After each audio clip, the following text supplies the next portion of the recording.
We're with Dan Gable here, the most winning coach in college wrestling history. And you were a great college wrestler yourself, an Olympic wrestler. What made you focus on wrestling? Because I understand you were a multi-sport athlete when you were younger. Well, what happened was, as you get older, you get to a certain grade, like maybe high school. Once I got to 10th grade, I was pretty small. And so had I been bigger, I'm sure I would have played football and probably wrestled. Played baseball before that, swam when I was a kid, played even some Saturday morning basketball when I was in junior high a little bit. But mostly it was the one sport that I had the most success with. And it was going to be my sport from a standpoint of excellence as compared to the other ones. So, the opportunity was given to me in a sport that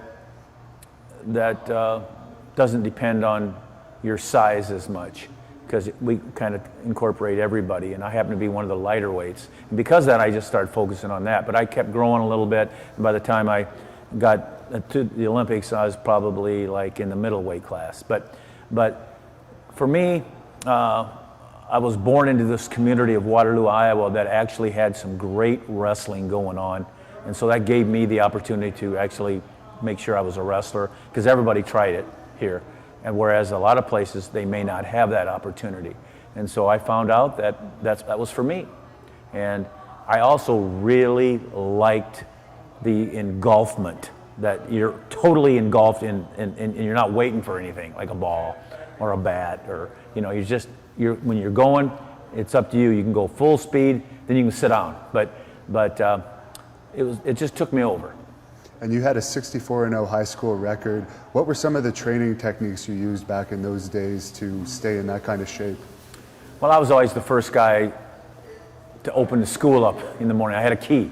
You can't do it now, obviously. There's more rules and regulations than you can shake a stick at. But I was the guy that lived right across the street. I opened up the gym, and I went and I got a workout in before school started.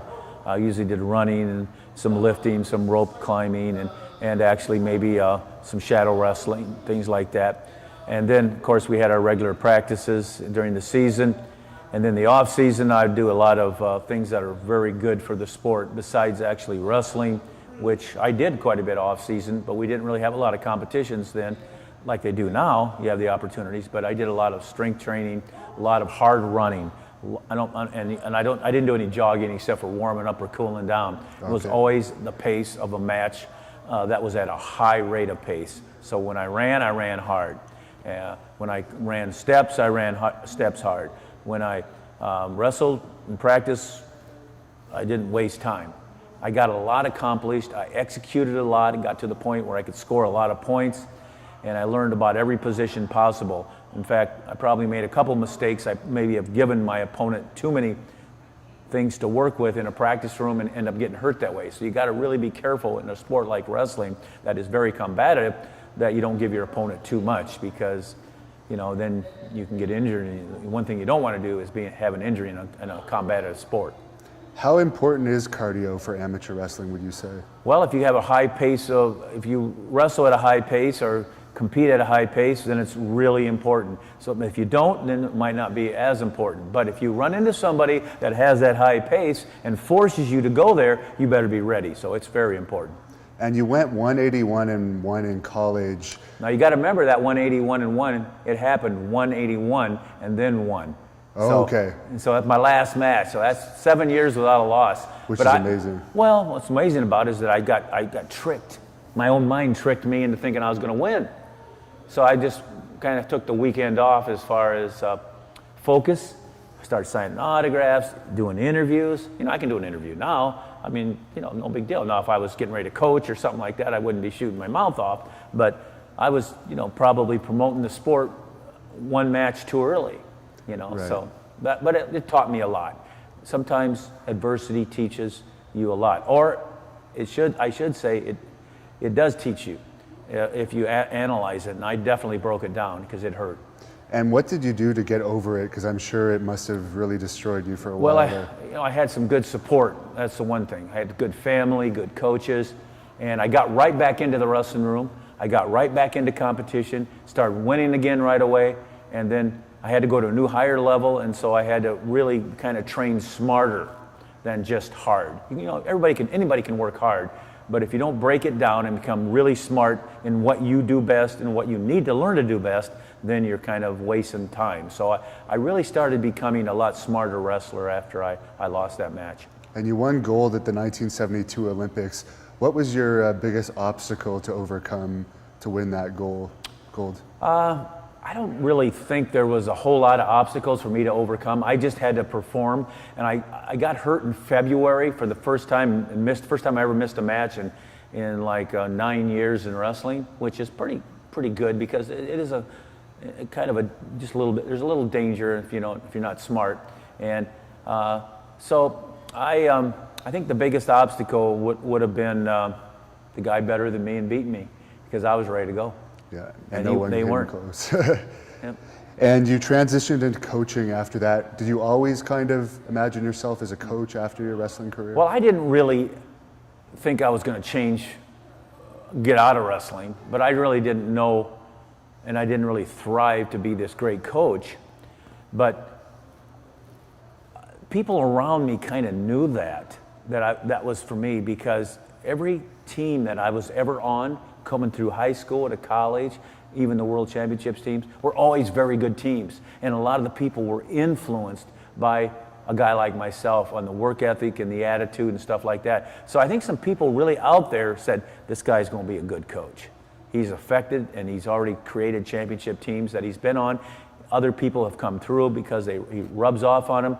And so it was a natural. But I didn't really understand that until I got later on, until all of a sudden a lot of accolades, and then you start thinking back, and like when you write a book or two like I have now, it kind of makes sense. It makes sense. And is there any particular reason why here in the United States you guys do folk style in high school and college rather than freestyle? Yeah, we do folk style because that's what we originally started doing. And we didn't really pick up with the Olympic style. So we really have developed that system or that way of scoring into a way of life. And to change over to that completely would actually maybe harm us right now, just because we're not like football or basketball or baseball. We can't really take that chance because we do have a good thing going. Now, you can add to it both ways. And if you really want to be a good wrestler in scholastic wrestling even, you need to wrestle some freestyle and Greco, because there's a lot of moves there and a lot of positions and a lot of different understandings. And use it in the motivating in the off season. Now, whether we should have had that at the beginning or not, I don't know, but we don't. So we got to stick with what we have right now, and we have to work together to kind of come closer together. And I think we are. Both styles of leaders have actually come together a little bit, and pretty soon there'll be one wrestling. Now, as the coach of the Olympic team in the past and a successful collegiate coach, what do you think the most important principles are in a good coach for amateur wrestling? I think a good coach keeps his team coming back every day hungry, excited. You don't lose your players very often as far as quitting on you. That's not 100% true, but most of the time, eventually they'll come back and say, Coach, I shouldn't have quit, that type of thing. So I think you really have to get to know your athletes, and I think you really have to keep them excited. So that means you have to know your sport. So that means you have to go to the higher level. So if you're at a scholastic or if you're at a collegiate level, you better understand the Olympic style, and you better be able to bring that into the room. Keep people excited year round. So I think it's more like you go to school to major in counseling. You go to school to major in nutrition. You go to school to major in physics. So those courses like that really are what your profession's all about. And as an amateur wrestler, what would be your best advice to an up-and-coming amateur wrestler? Know that even though all the wrestling holds you learn are really going to help your matches and be effective, and remember that they're unlimited. As much as you know, there's more. You just don't get it all. It's an infinity type of thing. But I really think that the most important aspect is what's inside your head. That mind, that brain. and how tough you think you are, and just your disciplines that you master. And that comes inside your head, the mind. And if there's any doubts, you got to eliminate them. Because when you start having doubts against opponents or whoever, then that makes you more vulnerable. And for me, when I got to wrestle, I just got to go out and compete hard because I kind of mastered everything. And that's the thing that you want to shoot for. It's difficult because there's a lot of disciplines that you do have to master to be a really good wrestler. How important is peaking at the time of an important tournament? Peaking is also very important, and you got to understand who peaks well in the world and who doesn't, and who's always good. And I was talking about that earlier, because USA, we always think every match is important. Iran probably thinks every match is important, but the Russian teams and all the former, like Uzbekistan and Belarus and Ukraine, those guys, they could care less sometimes whether they get a loss. I mean, I shouldn't say care less, but they know how to be ready. So you got to remember that they may be more ready in a higher crucial match. So that means, guess what? You got to be more ready as well. So you got to learn that peaking system, and that's about discipline too, and that's about being more ready to go than ever. And I know that, there's a couple times when I went out and I wrestled a guy and I had beaten him earlier, and I knew that he was going to be more prepared for this match. I wanted to show him right away that I was more prepared too for this match. And I heard you talking about it earlier, but how do you think the Olympic team of the United States is going to do in Rio this year? Well, we should do very good, and we hope that the Russians will be there, except if they deserve not to be there because they're all, doping or something like that. But right now we have a very good team. We just need to peak right. And if we peak right, we'll do very good. Speaking of doping, Brock Lesnar was recently caught of failing a drug test for his UFC fight. Just recently? The one last, he just won? Oh, you didn't hear about that? No. Yeah, two of his tests were flagged. Well, that's pretty disappointing to me, considering he came through the wrestling route. And I'll tell you, what that tells me? His mind wasn't developed as well as it should. He took it for his mind to get stronger.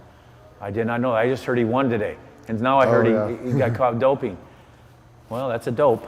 Did you ever coach against him? Yeah, I've coached against him. I'm trying to think. Maybe I just retired, so I was thinking I was the coach yet. You were maybe assistant or watcher. I'm not even sure. I think I might have just been on the sideline. But he beat an Iowa guy in the national finals, and I was not the coach at that time. But I had coached that wrestler earlier in his career. And it was a tough match. Now, this museum that's named after you, of course, is affiliated with pro wrestling, which is kind of unusual because in Canada, for instance, amateur wrestling and pro wrestling do not mix. So what do you think of the mix here? Yeah, we don't necessarily just totally mix. We have a wing here that's a pro wing, and you have to have been associated with amateur wrestling. And so that's the difference. There's a lot of pro wrestlers that maybe came through other systems. And because they came through other systems, they really don't have an amateur wrestling background.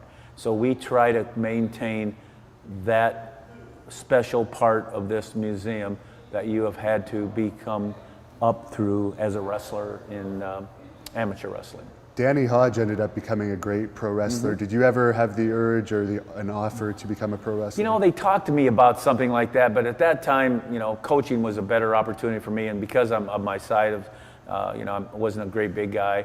I don't know how big of a splash I'd make, but I see where they don't have to be such a big guy to, and the women that are doing it. So, but no, I never really second guessed coaching. I love coaching. Would it be possible to see a Gable in the WWE in the future? Maybe someone. Well, I'll tell you, if you see a Gable, it's because he's probably named after me, or if it's a relative, then he better kick some butt. And this is the Dan Gable Teaching Center. Do you want to just tell our viewers a bit about this facility here? Well, this is not just a museum. It was a great idea. We got Kyle Klingman, who's over here right now. I don't know if it was his idea or not, but it probably was. but we have a wrestling room, which I think most people thought it was just going to be like, you can go in there and look at this wrestling room, but it's a hot commodity.